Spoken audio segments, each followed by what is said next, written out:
must say, I look quite dashing for 300 years old. Yeah, I'm at the beach. 'Cause it's Halloween, beaches.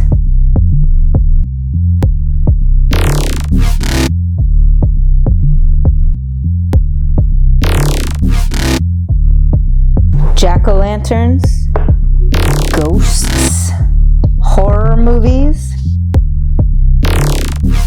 haunted houses, Halloween parties, all the costumes, and chocolate candy. I hope this menu scares you. I hope you are entertained. As a tribute to the spirits of my Celtic ancestors, we are calling this All Hallows Eve, a tasting menu by Shibumi Jones, featuring Ernesto, my neighbor.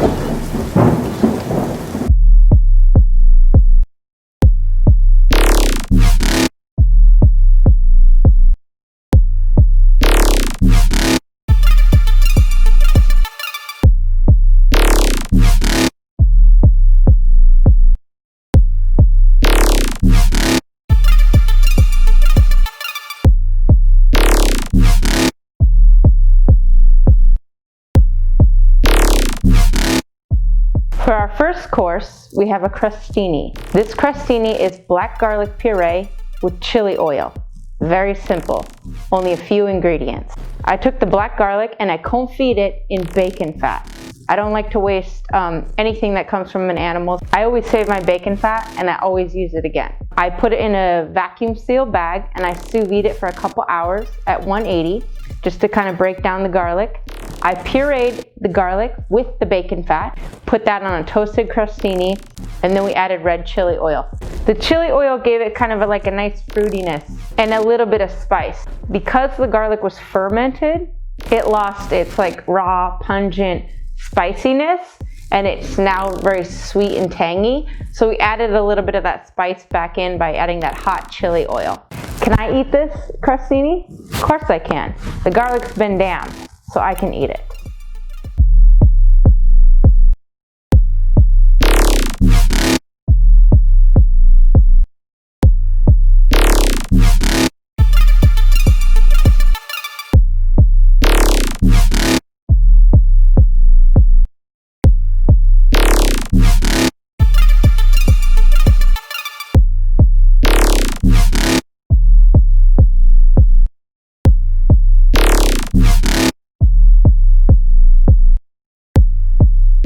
Course 2, we have another crostini, and this is a whipped bone marrow with fennel fronds tossed in lemon juice, and it's on a Russian black rye. And this crostini is in a balsamic reduction web. I'm calling this the ghost of butter. Do I really need to explain that? Okay, I will. Butter comes from a living cow, and marrow comes from... I roasted some marrow bones and I took the marrow out of the bones. I then let it cool for a little bit and I whipped the marrow. So it went from kind of clear and glossy to super white and fluffy. It tastes a lot different than regular roasted marrow. I think just because it's whipped and it's cooled down. It's very, very rich. So when I tasted it the first time, it was a little bit like, whoa. A lot of richness. Not only did I put a lot of lemon juice in here, we also used the balsamic to balance it out. The Russian black rye, which is a very heavy, dark bread that you can pretty much only find in actual Russian grocery stores. And luckily I live in New York and I live in Brooklyn, so I can just go to like South Brooklyn. Spiders, they catch their meat in a web. And I have a lot of respect for that. And you know what else I have a lot of respect for? Is any kind of insect that eats mosquitoes. I have mad respect for that.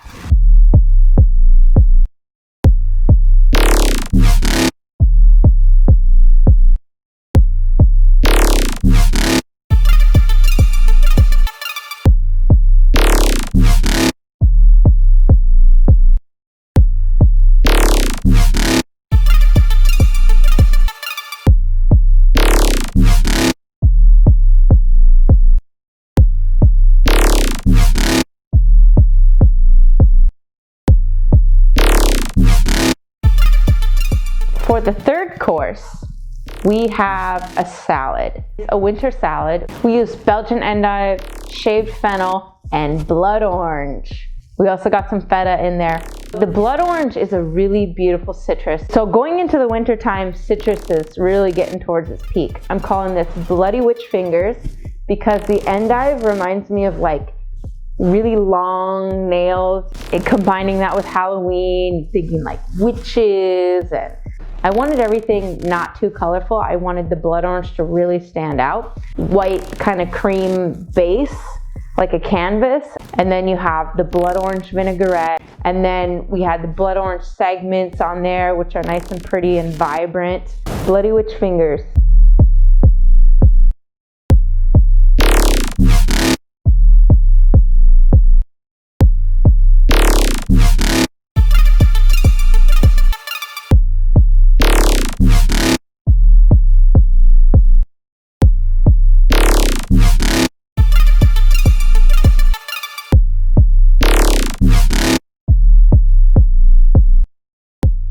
For our fourth course, we did a soup. For this menu, you don't have to choose soup or salad, you get both. This one was pretty easy and probably the most simple thing on the menu, but also one of the most delicious things and probably one of the most healthy things. So this is bone broth. I didn't even have to come up with a nickname for this. I mean, the name is pretty awesome in its own, bone broth.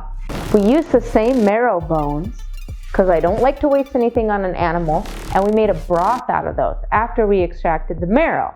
I just did the classic way I always do broth. Put it in the crock pot and let it sit in there for like 48 hours. Skimmed off all the fat, and then just to get it extra clear, basically I made like a little raft with the egg whites.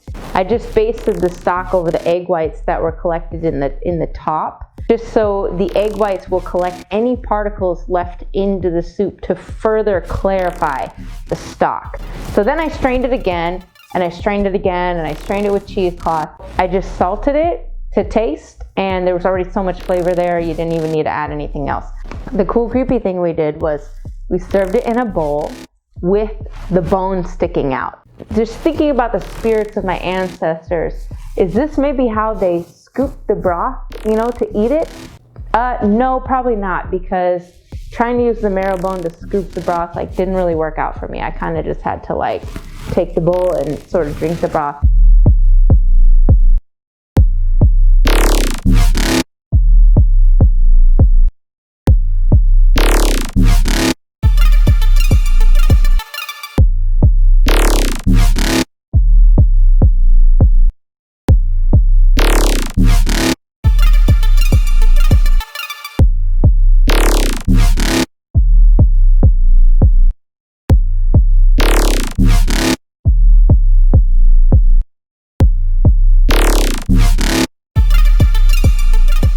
All right, so course 5.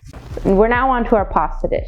So the classic thing to do for Halloween is to do cuttlefish ink noodles. They're beautiful glossy black, so flavorful, and honestly, when you smell the squid ink, it's very strong, but when you actually have it in the noodles, it's very mild. Definitely have to make a flavorful sauce and keep an eye on your salt too, because there's a little bit of salinity in that already. So my idea for this pasta dish is kind of like Medusa's snake hair. I made some cuttlefish ink noodles. So we got some egg yolks in there, some 00 flour, and some cuttlefish ink. I kneaded the pasta dough, let it sit for 20 minutes, and then we rolled it out on the pasta machine. I wanted something in between fettuccine and angel hair. So I actually hand cut the noodles myself to be more like a skinny linguine, but we needed to do something pretty flavorful for the sauce. I did kind of a classic spin on like a pernod and mussels, or an absinthe and mussels kind of dish. I just used the mussel bodies. I wanted it to be more on the elegant side. I didn't want all these bulky shells all over the place. Caramelized some shallots and some olive oil. Then we deglazed that with some pernod absinthe. And when that kind of reduced a little bit, we added the mussels, then we added the butter, and we added some lemon juice. Let that sit for a second. Drop the noodles into the boiling pasta water. Then toss the noodles in the pan. It's kind of an anise flavored or fennel flavored sort of pasta. You have, if you ever had an absinthe drink or you've ever had fennel, it's kind of that licoricey sort of flavor. When I plated this dish, I wanted the noodles to be very glossy, like Medusa's snake hair.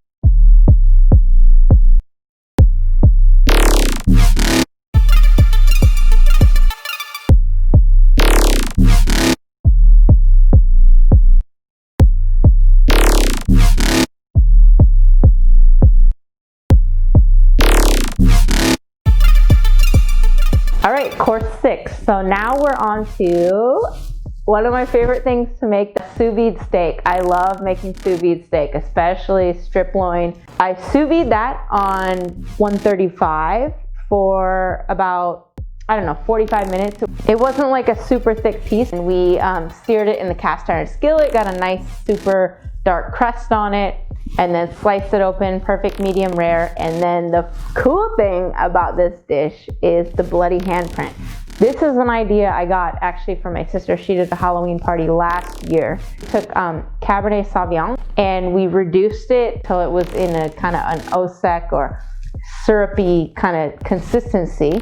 I let that chill, and then I let it sit out at room temperature, and then it was the perfect consistency to make this creepy bloody handprint. This dish is in honor of Count Dracula, Vlad the Impaler, who is the king of what is modern day Transylvania. The Count was loosely based on that historical king who had kind of an appetite for blood.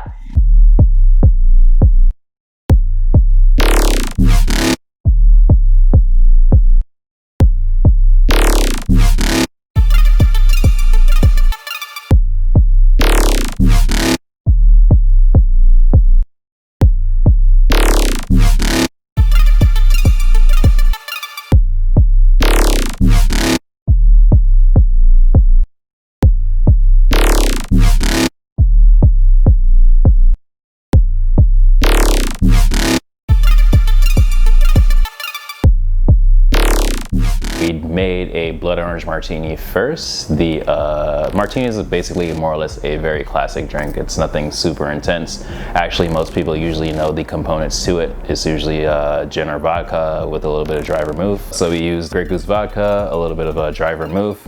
She added a little bit of triple sec into this one as well. Used fresh blood orange juice. I squeezed the orange myself rather.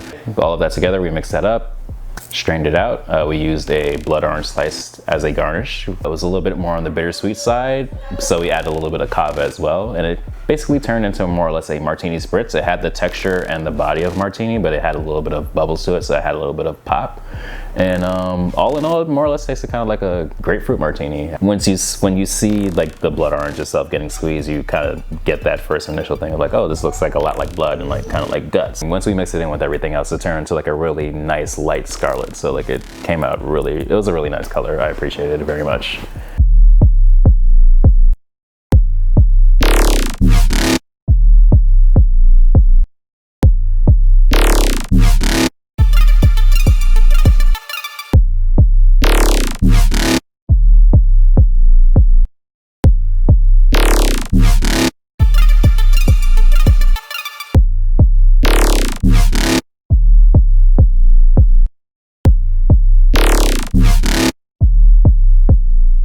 For the second drink that we did, it was also a martini. The name that we're going with for this one is the Blood Moon Martini. It's a dirty martini. This very straightforward recipe. A little bit of vodka, a little bit of dry vermouth. Added a little bit of olive brine. We also added a Cabernet reduction, a small light syrup to like give a little bit of a color. And the funny thing about that, it ended up turning into like almost kind of like a blood moon color. Like if I don't know if any of you out there have seen a blood moon, but it's like a really like dark red amberish color. Once it went down and settled into the bottom of the glass, it was like a little mini blood moon on the bottom. And then we added a olive garnish with bacon wrapped olives. Super classic, a little Bloody Mary spin on it. What the f is this?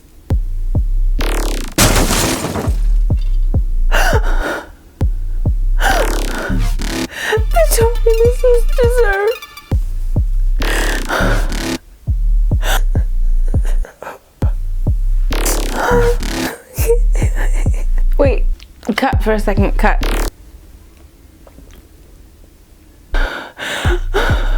Are you eating that? This is not a fucking dessert. It was not a delicious dessert. It was scary as I mean, what the is this? What the is this? If you find this footage, please, please. This is Shibumi Jones, please. Oh, come on. Who doesn't love the Blair Witch Project?